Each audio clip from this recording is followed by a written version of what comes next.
Hey everyone, just thought I'd make a quick video showing the unboxing and a quick first impression review of the new Behringer Eurorack Go 280 HP Eurorack case. Just got in the mail today.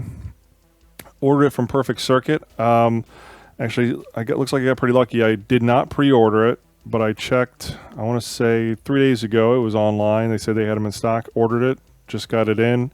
Just checked now, and they're already out of stock again. So it looks like there's the initial shipment has sold pretty well, but I still haven't seen an actual unit online that's been shown yet. So I figured if anybody's on the fence or they're curious about it, maybe this will help them out. This isn't going to be a super in-depth review, but we are going to be talking about the unboxing, looking at the rails, quick look at the power. Compare it to my tip-top Mantis case, and if there's time, we'll actually do the install and switch everything over from there. Okay, first thing I want to say is, obviously, this thing is huge. If you can't tell by the scale, I mean, obviously, it's 140 HP wide, but this came in a huge box, and I'm really kind of surprised that Behringer gave it the full glossy packaging. It's glossy all the way around. Let's get a picture of the back here. Not much else really of note to look through it, but yeah, I mean, it's interesting. I've looked at every other case. I've never seen a case have this level of detail in the packaging. It's not like you go to the Guitar Center and see a stack of these and say, oh yeah, I need another Eurorack case. I mean, it's pretty much, if you're looking for one, you know what they are, and you probably already picked it out. They're usually not an impulse buy, unless maybe you're at a store like Perfect Circuit, but obviously with the coronavirus, there's not much impulse buying in the showrooms anymore. So obviously this is probably a decision about what to make with the packaging months before the virus, so it is what it is. But again, kind of surprised that they spent the, I don't know, however it is, like extra $1 to put the full gloss packaging on the outside. So let's go ahead and open it up. Mine didn't come with any tape on it, so it's pretty much just a standard box opening. And again, this is so large, my whole work area is kind of taken up by this. So let's see if I can try to get a good shot here. And got the Behringer sticker quick start guide. Seems similar to every other Behringer product that I've purchased in the past. We've got, I'm assuming, the power supply here. Let's open this up.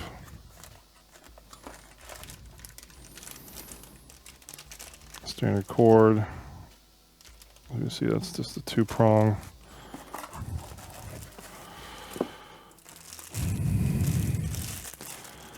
And the brick.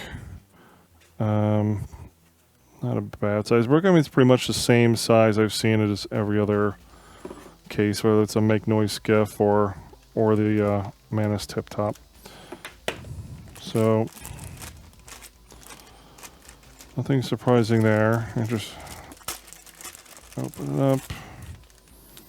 Again, yeah, just a 2-prong. All right. So let's take the case out. Take out the metal piece first. Take off the ends.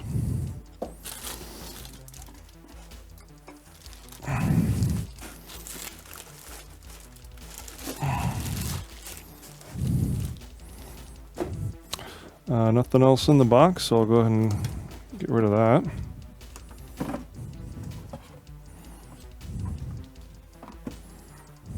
This box is just really big. I usually keep my boxes, but I don't know if I'll keep this one. This is going to take up a lot of space in the garage. All right. get back here. This plastic bag has been manually taped up.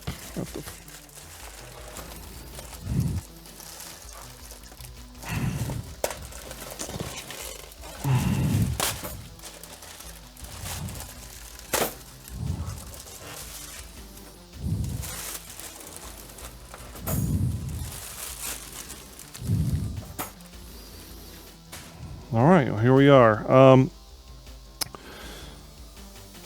So I know the real big thing I wanted to see was to see what the rails were like. I know when they first showed this, there was some backlash on the sliding nuts in the rails. My voice is added to that as well. And I know they initially said that they were going to change their mind based on the feedback. We're not going to have sliding nut rails. We're just going to have threaded rails.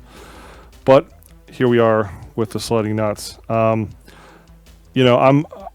understand this from a business standpoint.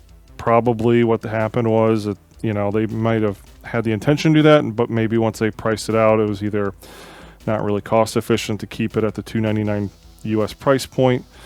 Or maybe with the coronavirus, this is roughly about the same time all the supply chains in China were starting to kind of shut down. So here we are. Now, what I am interested in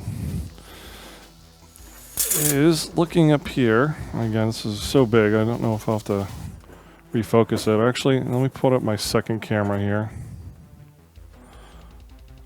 Let me see if I can focus in on these. Yeah, so we've got just threaded, just regular Phillips head on the rails here.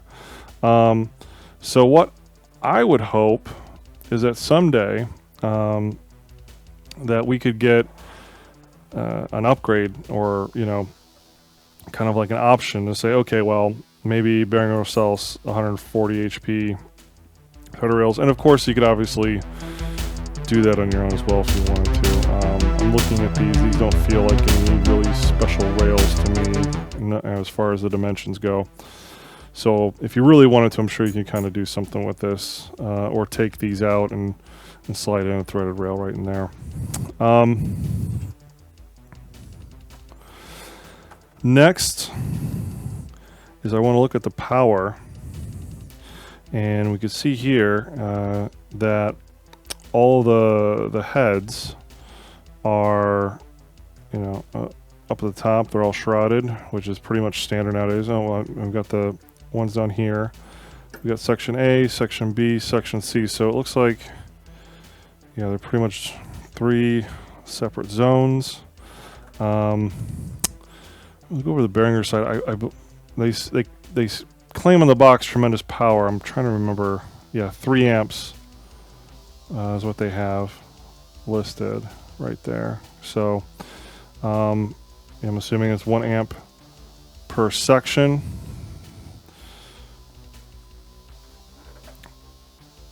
Let me see if I can put it in focus here. Okay. So let me get a little closer zoom in on the power here.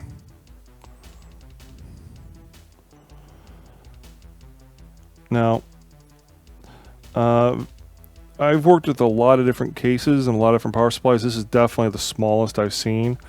I don't have the equipment personally to do some really rugged tests on these power supplies. I know a lot of people are worried about noise. I do video synthesis too, so I know that is especially susceptible to noise in the stemming from the power supply. So hopefully somebody else will, with the proper expertise, will be able to take this power supply through the paces and see how they're able to deliver the 3 amps of power through all 3 sections, and see how clean that actually is. All right, so next, I guess we'll compare it size-wise to a Mantis case, which is by shape their probably most direct competitor. Let me go grab my Mantis case, which is already full. It's one of the reasons I went with the Behringers. I actually wanted to kind of have a little bit more room. Typically when I doodle around on the Eurorack, I have a master setup, like a workstation, workbench, and this is kind of what I use the Mantis for. And I just want to have a little bit more space to add a few extra modules. So we go ahead and see if I can get a little higher here. So here's how the Mantis stacks up. So obviously you've got, you know, a nice chunk, that 40 extra HP right there. On its side, let's compare the sides. Let me see if I can get a good angle over on the other camera. So again, it's kind of difficult to show a direct side-by-side with how large these things are, but I can say that they are pretty similar. The Behringer is probably, I think totally it is probably the same depth. If not, it's very close. But one thing I think, again, getting into the very minute details of aesthetics here, the Mantis has this curve on the second portion. You can see right there. Whereas the Behringer is kind of more of a sharp angle right there. I think also on the back side here, the Behringer is kind of like a more of a straight slope down, whereas the Mantis is more of a curve. Again, not a huge deal, but I know some people are really into the aesthetics of how their racks look, so in case that helps anybody. So yeah, that's the basic unboxing and first impression of the Eurorack. You know, it's made of metal, feels solid. You know, the tip top is plastic. You know what I feel is part of this is plastic too, but for some reason this is also plastic. But my first impression, it was a little bit more metal. Obviously, with this one, you're not getting the legs underneath. You're getting a basic stand, which it feels like it's only going to do this position only. So,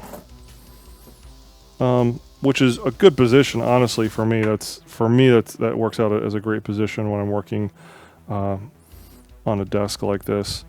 But if you're doing performances or you've got a unique setup, that's going to be a little bit more limiting compared to the Mantis case. This hinge does feel good. It feels pretty, you know, there's some tension to it. It's not going to flop around. This feels metal for sure, whereas the back part, this, you know, the core spawning part on the Mantis was plastic, and mine, they always seem to pop off. This doesn't feel like it's going to pop off at all. It's going to snap right into place and go back. So yeah, I'll probably start doing the install on this tomorrow. Maybe I'll make another video if anyone's interested, or maybe I'll just do it to pass time. But I will be dealing with the sliding nuts during the install, and we'll see how that goes.